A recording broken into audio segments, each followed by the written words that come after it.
Então, gostaria de ver com vocês qual a relação que vocês conseguem mencionar e discutirmos aqui sobre a importância da revisão de literatura e essa busca da ignorância. O que vocês acharam da apresentação do Stuart Feinstein e dessa discussão que nós estamos fazendo aqui da importância da revisão de literatura? Alguém que gostaria de comentar? Por favor. É só abrir o microfone aí e vamos conversar. E aí, o que vocês enxergam? Gustavo. Eu achei bem interessante a ideia dele. Achei bem legal aquele gráfico que ele mostrou, que primeiro falava quanto você sabe, quantas coisas você sabe e o quanto você sabe de cada coisa. Daí o cara, depois do pós-doutorado, vai para o negativo. Daí ele mudou lá a questão para quanto você consegue perguntar de uma coisa. E isso eu achei bem... Nunca pensei desse lado.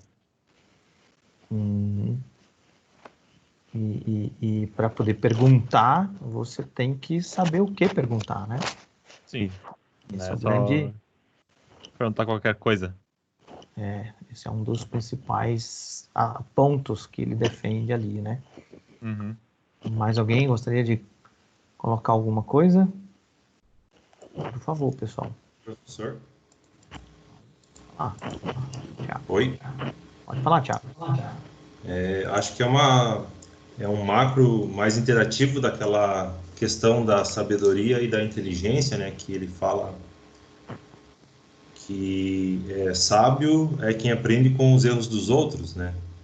E essa é uma forma da gente chegar lá na fronteira do conhecimento, talvez não ficar ali no meio da onda, mas ir lá na borda, como ele fala, usando, de certa forma, a sabedoria e não a inteligência, mas conseguindo enxergar aonde está a fronteira para talvez não se perder no caminho, né? Não ficar sofrendo o que alguém já sofreu, por exemplo, ou acabando fazendo uma coisa igual.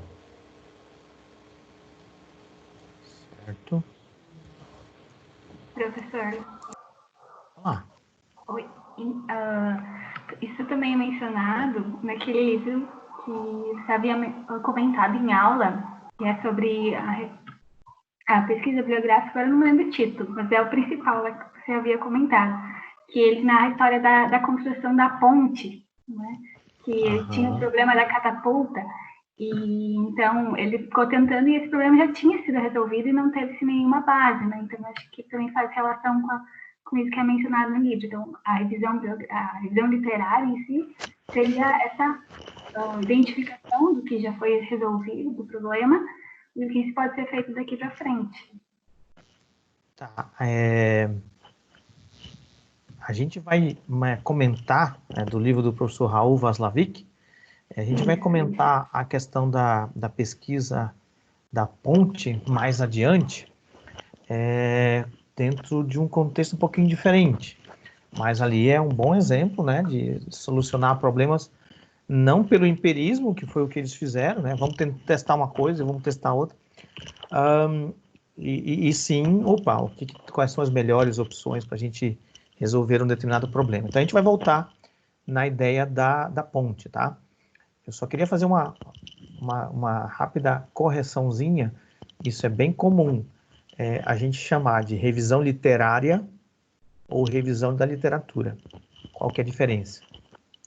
Quando a gente fala de revisão literária, a gente está falando de obras literárias. Então, a gente está falando de poesia, de romance, de prosa, musicalidade, etc, etc. Isso é literário. Nós estamos dentro da literatura científica. Então, o literário não inclui o científico, muito pelo contrário, é quase que excludente. Tá? Então, só para chamar a atençãozinha de vocês, quando a gente fala literário, a gente está falando de autores de literatura que são contemplativas, que são obras de arte, né? Então, a arte, ela tem um propósito e uma forma de trabalhar diferente da ciência. Então, por isso que as coisas acabam se colocando meio que excludentes, tá bom? Só para aproveitar o ganchozinho ali. Obrigada, então. A visão da literatura. Isso, exatamente. Tainara? Som? Alô? Alô? Tô ouvindo. Tá um pouquinho baixo. Tá, vou falar mesmo. Agora sim. Na linha ali do que o Thiago... Opa, falhou um pouquinho, falhou. Não estamos ouvindo. Não estamos ouvindo.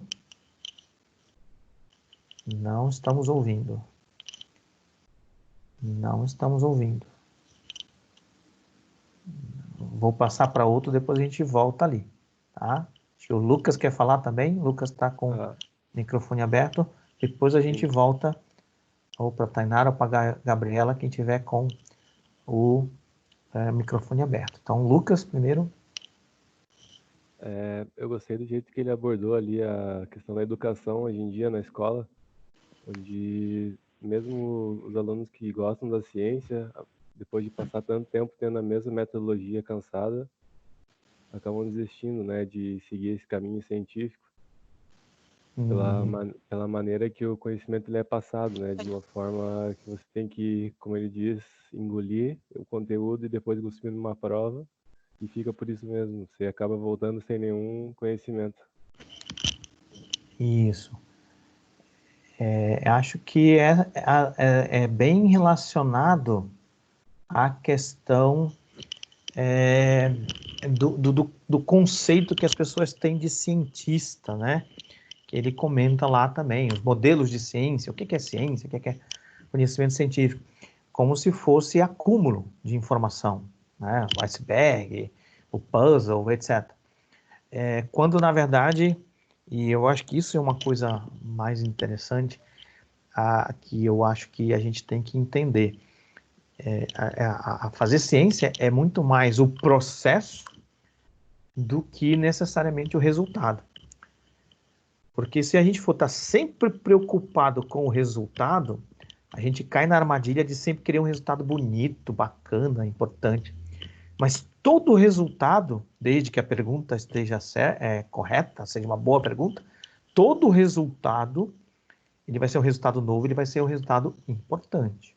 Tá? Então, mesmo que eu fiz um determinado experimento, deu errado, ou melhor dizendo, eu tive um resultado que não era aquilo que eu esperava, isso também é um conhecimento importante. Então, é muito mais o processo do que esse acúmulo de informações. Né? Ele coloca lá, acúmulo de informações, está muito mais relacionado com o estado do ofício, com o exercício de uma profissão, do que com essa forma de pensar, a busca do conhecimento. Aí a gente faz ciência. Aí a gente consegue avançar e conhecer alguma coisa nova. Né? Então, talvez sirva aí para vocês conversarem com familiares e tudo mais. O que você está fazendo? Eu estou fazendo o mestrado. Você é cientista, né? Estou aprendendo a ser cientista. Estou aprendendo um processo, né? Estou sendo treinado dentro de um processo que vai me trazer informações e aí então eu vou tentar identificar, discutir e conhecer alguma coisa que seja novidade. Esse é o processo, entendeu? Então, acho que é um ponto importante e interessante que tu colocaste ali. Seria mais a questão de tu saber aonde procurar e como procurar do que tu realmente saber o que é a pergunta, né? Exatamente. Então, mas eu vou passar adiante. A Gabriela estava com algum probleminha ali. Não sei se conseguiu voltar. Será que foi? Então, não? Tô ouvindo. Opa, e depois, legal. Tá. na sequência, o Alexandre. Qualquer coisa eu tô digitando aqui o que eu ia falar, e daí eu mando alguém ler. Mas o que eu queria falar é que a gente estava falando antes ali, o Thiago falou sobre aquele negócio de aprender com o erro dos outros, né? Então, aprende com o erro dos outros. E eu acho que isso é legal porque, de vez em quando a gente está pensando em alguma pesquisa pra gente fazer e tal, tem uma ideia muito boa, assim, nossa, uma ideia genial. Mas por que será que isso não existe ainda, né? Por que será que ninguém tentou? Ou será que alguém já tentou e falhou por algum motivo, né? E eu acho que é nessa hora que a revisão entra super bem, assim, né? Porque a gente vai olhar, mas o que as pessoas já tentaram fazer, né? já tentaram isso, bem isso que eu queria, e daí não deu certo por causa disso. Ou seja, quando você pesquisa bastante, ali, revisa bastante, e daí você tem mais segurança para dizer, não, isso que eu vou começar a fazer realmente faz sentido, e agora eu já olhei o suficiente para ter certeza de que isso é uma coisa válida a se tentar, né? Mesmo que eu fale, é uma coisa válida a se tentar. Acho que ela entra bem nesse momento, principalmente inicial ali da pesquisa também, né? Exatamente. A gente fazer uma coisa que realmente vá nos trazer um conhecimento novo, né? Acho que é bem nesse sentido mesmo. É isso aí. Mais alguma coisa? Não? Então eu vou passar para o Alexandre e depois, na sequência, para o Carlos. Alexandre. Tá, beleza. O professor falou desse conhecimento novo que é gerado, né? Que ele diz respeito mais à pesquisa primária, e no caso a revisão da literatura ela seria pesquisa secundária e pesquisa terciária. Eu só fiquei confuso para entender onde que entrariam as pesquisas de revisão. Por exemplo, já foi alcançado um conhecimento de um determinado assunto e eu quero só revisar para saber se está certo, se eu chego no mesmo resultado, essas coisas. Onde que seria essa pesquisa? Seria uma pesquisa científica também? Seria uma pesquisa de literatura ou não? Essa dúvida que eu tenho. Beleza. Alguém quer comentar antes de eu tentar apresentar algum argumento aqui? Alguém gostaria de comentar? Me ajudem a ter uma distinção ali, a colocar cada coisa no seu lugar, qual é o objetivo de uma coisa, qual é o objetivo de outra. Então eu vou tentar responder aqui, que é bem no sentido disso do que o Feinstein coloca. A revisão de literatura, ela vai te trazer um corpo de conhecimento, um conjunto de dados, né? Em cima desse conjunto de dados é que você pode estar articulando novas perguntas, mais perguntas, justamente saber até onde se sabe e até onde não se sabe. Então é um aspecto importante de você ter um artigo de revisão de literatura, porque esse trabalho alguém está fazendo para ti, entendeu? De levantar tudo que é relevante, importante, atual de uma determinada área, e tu pega aquilo e tu vai ler com os olhos de maneira crítica, né? E vai, opa, peraí, isso aqui é importante para mim, isso aqui é interessante, e aqui eu estou enxergando uma oportunidade de fazer uma pesquisa, de fazer um desenvolvimento de um artefato, de fazer uma análise de alguma coisa que pode trazer uma informação nova. Então ele vai te ajudar a levantar esse corpo de conhecimento, já vai eventualmente te indicar possivelmente alguns dos limites desse conhecimento, e aí com o teu interesse, com a tua perspicácia, tu vai pontuar, né? Às vezes o próprio artigo traz algumas coisas também. Mas, opa, tem aqui uma coisa que indica que para mim, dentro do meu contexto, é interessante. Então aqui eu tenho uma oportunidade de pesquisa. Eu vejo uma indicativa, uma tendência da revisão de literatura e pego os meus interesses e minha área de problema. Junto essas duas coisas, eu tenho uma possível boa proposta de uma pesquisa, entendeu? Então, a revisão de literatura, ela é uma metodologia, vários autores consideram como metodologia por si só, e tem outros que não consideram. Então, a grande questão por trás disso, como coloquei no primeiro vídeo, é que para se fazer uma pesquisa de outros formatos, a gente vai ver depois uma pesquisa experimental, uma pesquisa tecnocrática, a gente tem que passar pela revisão de literatura. Então, a revisão de literatura ela é uma etapa das outras formas de pesquisa. Tem algumas que não, mas a maioria delas, sim. Entendeu? Então, elas se complementam, essas coisas se complementam. Tá? Essa que é a grande questão. Eu acho que a pesquisa primária ela vem depois de uma grande reflexão sobre as pesquisas secundárias e terciárias, às vezes, mas, enfim, depois de uma revisão de literatura. Bom, não sei se respondi, gostaria de... eu só queria entender mais que a pesquisa primária ela gera novo conhecimento, como o senhor disse, e daí tem as pesquisas secundárias, que seria a meta-análise, o mapeamento, as revisões, mas eu queria saber em específico as pesquisas de replicação. Assim, se eu estiver replicando, só para verificar se ele fez certo, ainda é uma pesquisa válida? Isso seria uma pesquisa da revisão da literatura ou seria uma pesquisa primária? Não, é uma pesquisa primária, né? Veja que quando a gente faz uma pesquisa de replicação, aqui normalmente acontece duas coisas interessantes. Ou eu faço uma replicação completa, então eu pego todos os parâmetros e reviso. Isso por si só já é interessante porque eu estou automaticamente aumentando a minha amostra, então o meu resultado final ele passa a ser mais importante porque eu me baseei de uma coisa anterior e eu estou ampliando essa amostra, refazendo, então aquele conhecimento passa a ser mais consolidado, certo? Porque eu estou aumentando a minha amostra, mais inquestionável ou menos questionável, digamos assim. Isso é uma forma de fazer. Outra forma de fazer a replicação que acontece é, às vezes, usar alguma mudança dos parâmetros. Então, às vezes, eu mudo a população, às vezes, eu mudo a intervenção, algum parâmetro do contexto daquela pesquisa eu mudo, tá? E analiso em relação ao original. Essa também eu estou ampliando o escopo. Uma, digamos, vai no sentido da profundidade, outra no sentido da largura. Eu estou aprofundando o meu conhecimento sobre um determinado fenômeno, uma determinada área. Tá? Esses tipos de pesquisas são muito comuns na área da química, da farmacologia, da saúde, de um modo geral, né? De replicação. É bem menos comum dentro da área da engenharia, dentro da área da computação, fazer pesquisas de replicação, tá?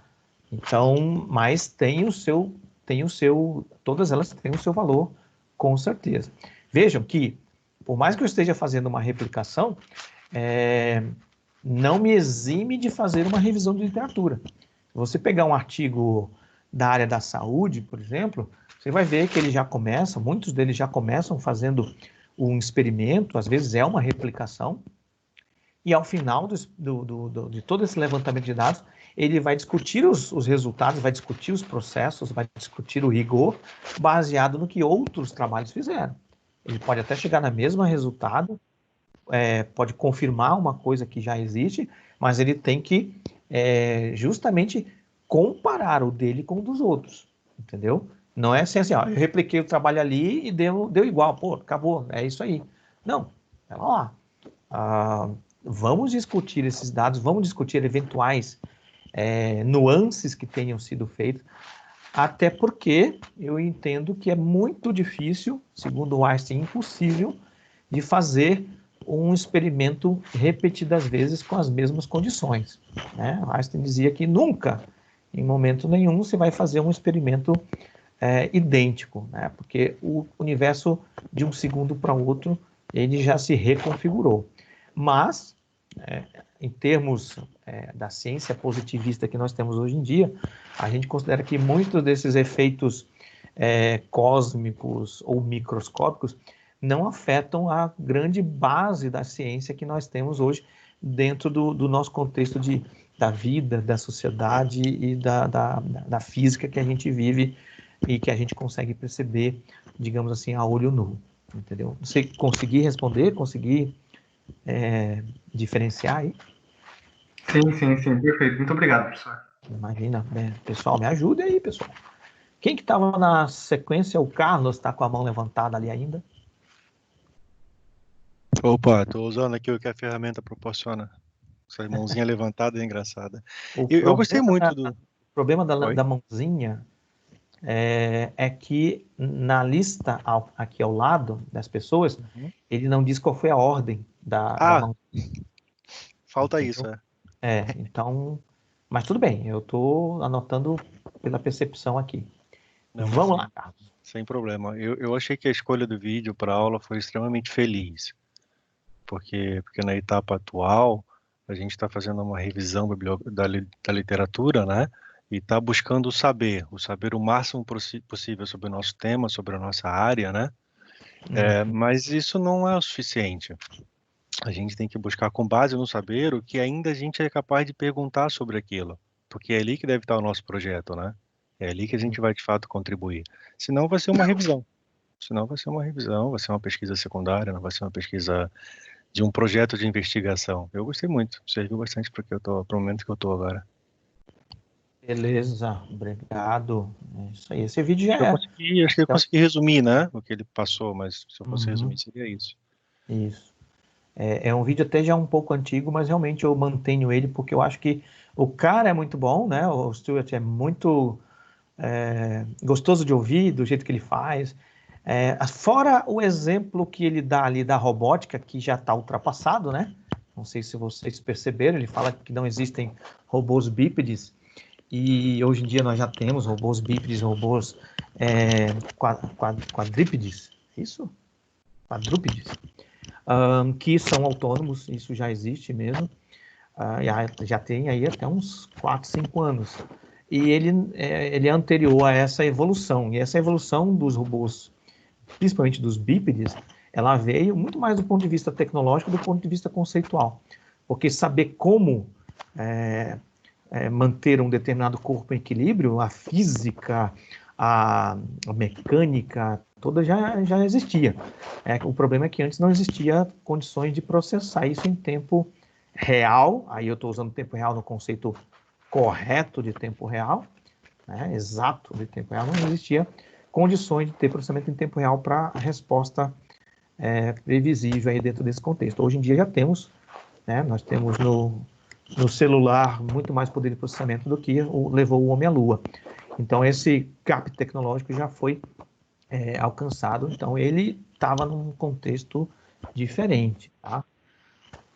Mas alguém gostaria de... Não tem ninguém com a mãozinha levantada, não tem ninguém. Eu queria fazer uma última observação aqui sobre o vídeo do Stuart Feinstein, que é o seguinte: vejam que ele em momento nenhum diz assim, não precisa estudar, não precisa conhecer, não precisa ter, não precisa conhecer os fatos.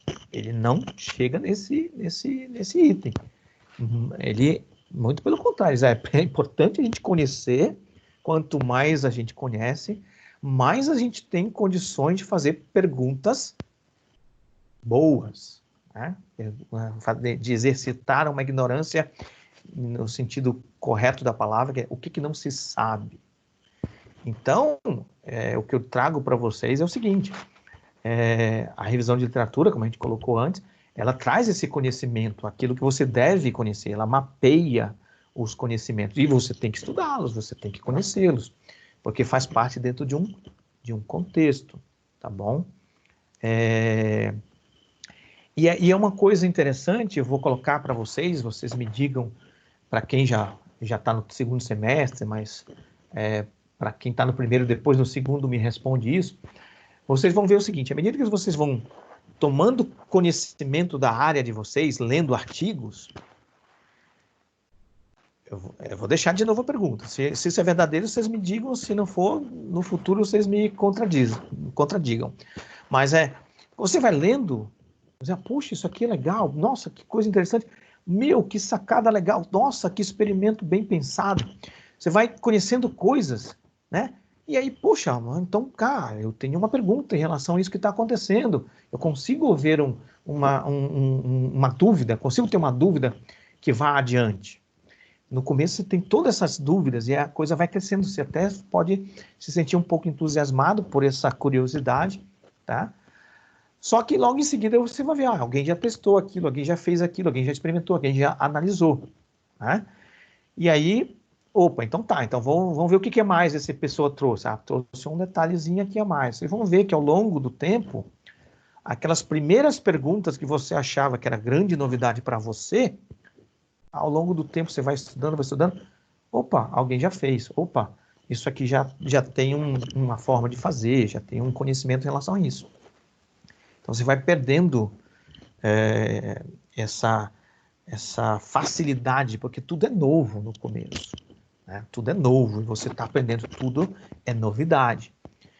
O processo e a ideia do processo é de você chegar lá num determinado limite e dizer, poxa, agora eu cheguei num questionamento que eu não estou encontrando ninguém que venha trazer uma discussão, uma análise ou uma solução para esse questionamento. Entendeu? Quando você chegar nesse momento, aí possivelmente você chegou realmente no estado da arte.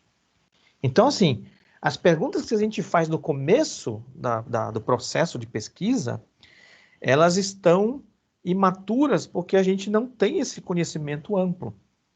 Entendeu? E tudo para nós passa a ser uma pergunta interessante. Mas é interessante para nós, em função do nosso estágio naquele momento. Ela não é uma pergunta de interesse para a ciência, porque a ciência está mais adiante.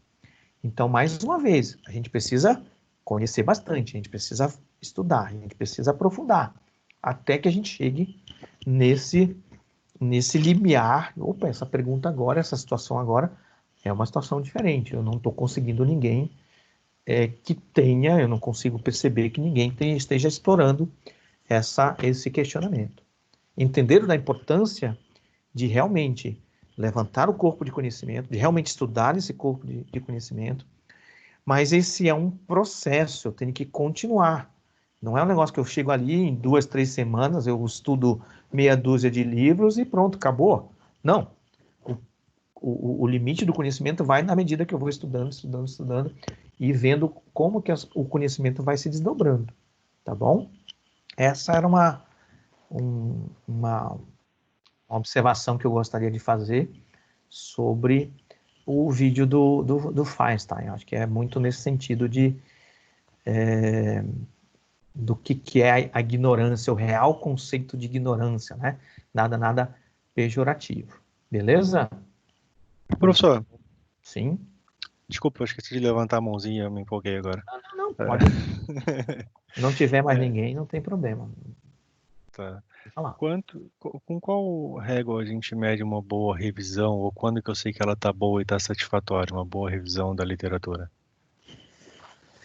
Isso nós vamos discutir ao longo do curso, né? Porque existem várias réguas, entendeu? E não só existem várias réguas, mas você tem que balancear isso também com o planejamento, que é o que a gente está comentando agora, né? O esforço, o número de pessoas, o acesso que você tem aos materiais, enfim, o tempo, né, que você tem. Então, isso tem a ver, tem um gerenciamento, tem um balanceamento, tem uma relação de compromisso ali que você tem que executar. Então, não é uma resposta fácil, tá? Isso vai depender de vários condicionantes, mas assim, a gente tem sim algumas possibilidades de métricas para identificar isso, tá? Ao longo do caminho a gente vai falar aí dos vários processos que existem dentro da pesquisa bibliográfica, e aí a gente pode lançar mão desses elementos para fazer uma análise da qualidade desse material, tá bom? Devolvendo a palavra ali para o Alexandre, okay. Levantou. Sim. Não, eu só em adendo, né? Eu acho que o professor falou que uma das regras, o professor pode me corrigir se eu estiver errado, mas uma das regras seria alcançar o próprio estado da arte. Se você chegar, fazendo a revisão da literatura, chegar numa pergunta e ver que nenhum outro autor está ajudando a responder aquela pergunta, você já tem aí um tema de pesquisa, um problema a ser resolvido. Eu acho que é isso. Não sei se o professor pode me corrigir ou não nesse aspecto. Não, perfeito. Isso, com certeza, dá uma boa ideia, né? Eu só complementaria, porque às vezes a pessoa, vou usar a metáfora ali das ondas num lago, né? Talvez as revisões, elas consigam identificar um limite numa determinada direção, que talvez não seja a direção que eu me sinta entusiasmado ou que seja útil para o meu problema. Então, sim, é uma boa revisão se eu consigo determinar um estado da arte, mas o estado da arte, ele é toda aquela fronteira. E dificilmente eu vou encontrar, é impossível de mapear toda essa fronteira, entendeu? Ela é muito ampla, entendeu? A gente fala de ondas né, numa superfície plana, mas na verdade você pode pensar que isso aí é uma superfície tridimensional, é a limite de uma casca esférica. Então isso é muito amplo, entendeu? Em relação ao corpo de conhecimento. Então sim, é um bom indicativo, mas pode ser que ele não seja útil para a minha direção de pesquisa, entendeu? Então, mas com certeza, se isso está bem claro e bem mapeado, é um indicativo da qualidade daquela revisão de literatura. Beleza? Mais alguém Sim. gostaria de comentar alguma coisa? Não? Então tá, beleza. Eu vou fazer o seguinte, eu vou suspender a gravação